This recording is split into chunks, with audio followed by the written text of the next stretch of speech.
ilaahay mahad ugu horeysa halkan isku keenay inuu la suurto galiyay in doorashadii isku sidkanayd ee golaha wakiilada iyo golaha deegaanka ee Jamhuuriyadda Soomaaliland ay nabad qab iyo barwaaqo iyo bashbashay inoogu dhamaato inooguna dhacdo inta ka bacdi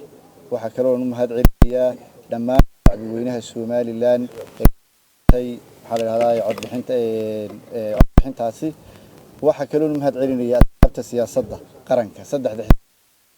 si mug iyo miisaan leh nooga doorashada iyo muddadii ay socotay tirinta codadka gobolka Maroodi Sheekh inta ka bacdi sida uu sheegayo qodobka 129 xeerka doorashooyinka qaranka Soomaaliland waxa aanu muddadan ku hawlanayn tirinta iyo hubinta iyo fidda codadka ay dhiibteen shacbi weynaha Soomaaliland gaar ahaan kuwa gobolka Maroodi Sheekh inta ka bacdi sida uu dhigayo qodobka 130 ee xeerka doorashooyinka Soomaaliland waxa aanu halkan diyaar uga nahay caawa oo ay taariikhdu tahay 6 bisha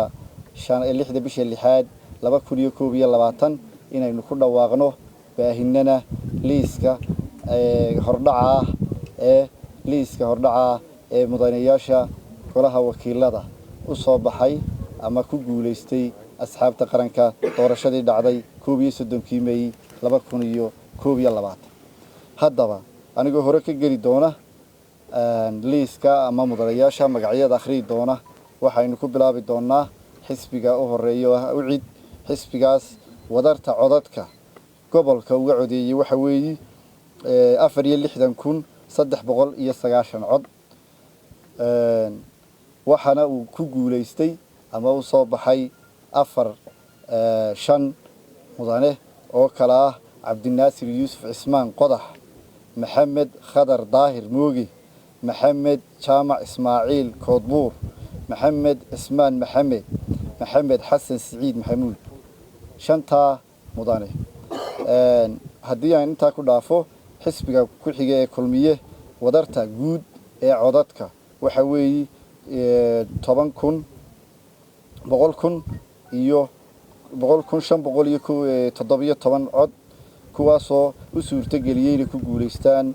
8 mudane oo kala ah Axmed Maxamed Maxamuud Axmed Cabdi Muuse Cige Cabdi Kariin Maxamed Maxamed Yaxya Cabdillaahi Amiin Ismaaciil Xasan Saleemaan Dhuxul Maxamed Xuseen Jaamac Rambo Axmed Yuusuf Nuur Guruuji Cabdillaahi Sheekh Maxamed Axmed xisbiga wadani isagana wadarta codadka ama wadarta guud ee codadkii haysta waxa weeye 99320 cod kuwaas oo gooyay ama u sababay in ay soo baxaan mudanayaashan aynu yeelin doonaa mudanaha koowaad tiradooda oo 7 mudane waxa ay noqonayaan Barkhad Jaamac Xirsi Batuun Axmed Dayib Aadan Guuleed Saciid Maxamed Ismaaciil Diiriye Jamaal Aadan Diiriye Ciise إنجنير أحمد عبد إبراهيم عجة